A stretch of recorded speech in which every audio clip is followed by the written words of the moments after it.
पूजा करते समय सिर दर्द होना, कंधे भारी होना और शरीर में दर्द होना ऐसा क्यों होता है? कई बार जब आप पूजा कर रहे होते हैं तो आपके कंधे इतने भारी हो जाते हैं कि आपको ऐसा लगता है कि कोई व्यक्ति इन कंधों पर बैठ गया है। आपका पूजा करने को मन नहीं करता, शरीर पूरा दर्द करने लगता है, आपका ध्यान बार बार आपके उस दर्द पर जाता है, ना कि पूजा पर। साथ ही जब आप पूजा करने बैठते हैं तो आपको अश्लील विचार आपको दिखाई देते हैं, अश्लीलता के जो दृश्य हैं वो आपको दिखाई देते हैं। पूजा करके जैसे ही आप हटते हैं तो आपको इतना गुस्सा चढ़ता है, पता नहीं ऐसा क्या हुआ कि आपको इतना गुस्सा आ गया, आपको भी नहीं पता होता। पूजा करते समय आपके दिमाग में पुरानी घटनाएं घटित होती रहती हैं, वो ऐसी घटनाएं आपको दिखाई देती हैं जो आपके परिवार से विरोध में होती हैं। क्या आपके परिवार, आपके भाई ने आपके साथ क्या किया, आपकी पत्नी ने आपके साथ क्या किया, और फिर आप जब पूजा करके उठते हैं तो आपको इतनी गुस्सा आता है कि आप कहीं ना कहीं झगड़ा कर बैठते हैं, लड़ाई झगड़ा कर बैठते हैं। तो आखिर ऐसा क्यों होता है? जबकि आप पूजा कर रहे हैं, एक अच्छा कार्य कर रहे हैं, ईश्वरीय भक्ति कर रहे हैं, ऐसा तो नहीं होना चाहिए। इस चीज़ को आपको समझना होगा कि ये जो लक्षण होते हैं ये किस चीज़ के होते हैं।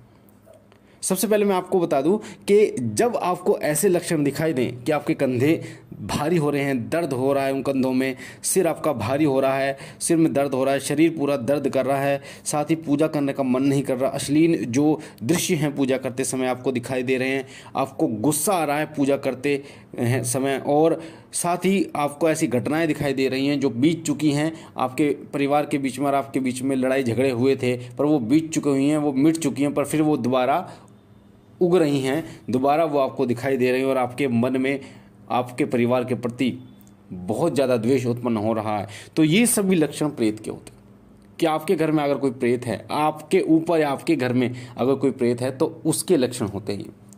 क्योंकि जब आप पूजा करते हैं तो एक सकारात्मक ऊर्जा उत्पन्न होती है और वो ऊर्जा नकारात्मक ऊर्जा पर भारी पड़ती है, नकारात्मक ऊर्जा को नष्ट करने की कोशिश करती है, हटाती है, आपके घर से उसको भगाती है। तो वो जो नकारात्मक ऊर्जा होती है उसको ये बात पता होती है कि अगर ये पूजा करेगा तो मुझे पीड़ा होगी।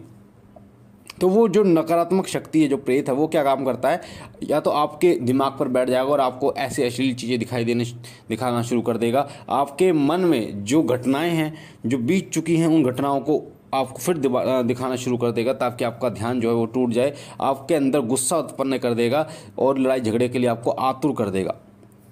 अगर आपको नहीं करेगा तो आपके परिवार में किसी व्यक्ति को कर देगा, जिससे वो लड़ाई झगड़ा करना शुरू कर देगा और आपका ध्यान भंग हो जाएगा, आप पूजा नहीं कर पाएंगे। ये सभी लक्षण उस प्रेत के होते हैं जो आपके घर में मौजूद होता है किसी न किसी रूप में। कई बार कई सालों तक, यानी कई साल किसी प्रेत को हो जाते हैं पर आपको भनक भी नहीं पड़ती, क्योंकि कहीं ना कहीं वो ऐसे लक्षण आपको दिखाता ही नहीं है जिन लक्षणों से आपको ये पता चले, और धीरे धीरे आपको दिमाग की तरह खोखला करता चला जाता है। आपका काम एकदम बंद नहीं होता, धीरे धीरे काम बंद होता है, धीरे धीरे जो रिश्तों में कड़वाहट आनी शुरू हो जाती है। तो समझ लीजिए कि कहीं ना कहीं कोई प्रेत आपके घर में मौजूद है, कोई नकारात्मक शक्ति आपके घर में मौजूद है जो नहीं चाहती कि आप पूजा करें, और ये लक्षण उसी के होते हैं।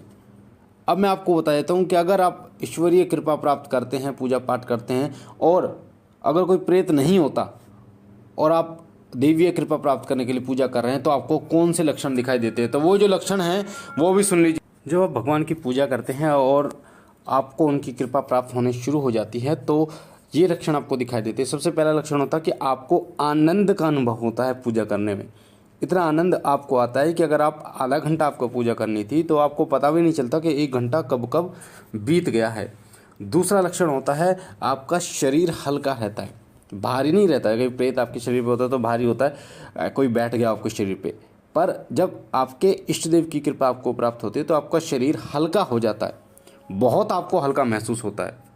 आपकी आंखों से आंसू आते हैं, क्योंकि जब इष्ट देव की कृपा प्राप्त होती है तो जो ऊर्जा होती है वो आपके अंदर से नकारात्मक ऊर्जा को निकाल कर आपको शुद्ध करती है, आपका शुद्धिकरण करती है। तो ये अगला लक्षण होता है आंख में आंसू आना। अगला लक्षण होता है वह रोंगटे खड़े हो जाते हैं आपके। जब आप पूजा करते हैं तो आपके रोंगटे, चाहे सर्दी हो या गर्मी, आपके रोंगटे खड़े हो जाते हैं, क्योंकि उनकी ऊर्जा जब आपके शरीर के अंदर प्रवेश करती है उस समय ये आपके साथ होती है। अगला लक्षण होता है एकाग्र आपका मन हो जाता है। आपका मन जो है वो भटकता नहीं है, ना ही कोई ऐसी गंदी चीज़ें आपको दिखाई देती हैं। आपका मन एकाग्र हो जाता है, एक जगह स्थिर हो जाता है और आपको आनंद अनुभव होना शुरू हो जाता है। आपको पूजा करने का मन करता है, आपका मन शांत हो जाता है। अगर कोई व्यक्ति आपसे कुछ बोलता भी है पूजा करने के बाद जब आप उठते हैं, तो आपको गुस्सा नहीं आता, आपको अध्यात्म की तरफ आगे बढ़ना शुरू हो जाता है। आप जब काम करने जाते हैं तो भी आपके मन में कहीं ना कहीं ये होता है कि कब आपकी छुट्टी और कब आप पूजा करें, कब आप बैठे, कब आप मंत्र जाप करें, क्योंकि इष्ट देव की ऊर्जा आपको अपनी तरफ आकर्षित करती है। तो ये लक्षण होते हैं प्रेत के और भगवान के। जब आपको कृपा प्राप्त होती है तो आप ये देखिए कि कहीं ना कहीं आप में क्या लक्षण है, और अगर आप में इन लक्षणों को आप ये जान पा रहे हैं तो आप एक सही निर्णय लीजिए कि आपको क्या करना है। अगर कोई प्रेत की परेशानी है तो किसी को दिखाइए, अगर आपको भगवान की कृपा है तो आप उसको बढ़ाइए ताकि उनकी कृपा और ज़्यादा आपको प्राप्त हो पाए। और मैं आपको एक बात और बता दूँ, जब एक ऐसा तरीका है जिसके द्वारा बड़ी से बड़ी नकारात्मक शक्ति को आप अपने से दूर रख सकते हैं, अगर आप जब करते हैं तो आपका ऑरा जो है इतना मजबूत हो जाता है। जिस तरीके से कमरे में ताला लग जाता है और जब तक वो आप चाबी नहीं देते तब तक वो नहीं खोल पाता, तब तक उसमें नहीं प्रवेश कर पाता, उसी प्रकार से नकारात्मक शक्ति जब आप जाप करना शुरू करते हैं तो जाप के द्वारा आपके शरीर, आपके मन, आपकी आत्मा में वो ताला लग जाता है जिसकी चाबी आपके पास होती है, और वो नकारात्मक शक्ति आपके शरीर में कभी प्रवेश नहीं कर पाती। तो इस चीज़ का विशेष रूप से ध्यान रखिए। मुझे आशा है जानकारी आपको पसंद आई होगी। पहली बार चैनल पे हैं तो चैनल को लाइक कीजिए, शेयर कीजिए, सब्सक्राइब कीजिए, ताकि जो जानकारी हम डालें वो सबसे पहले आपको मिले। मैं बाबा भोलेनाथ से विनती करता हूँ कि बाबा जी आप पर कृपा करें, आप और आपका परिवार स्वस्थ रहें, सुखी रहे, आपकी मन इच्छा पूर्ण करें। हम मिलते हैं एक नई जानकारी के साथ, तब तक के लिए ओम नमः शिवाय, ओम नमः शिवाय, ओम नमः शिवाय।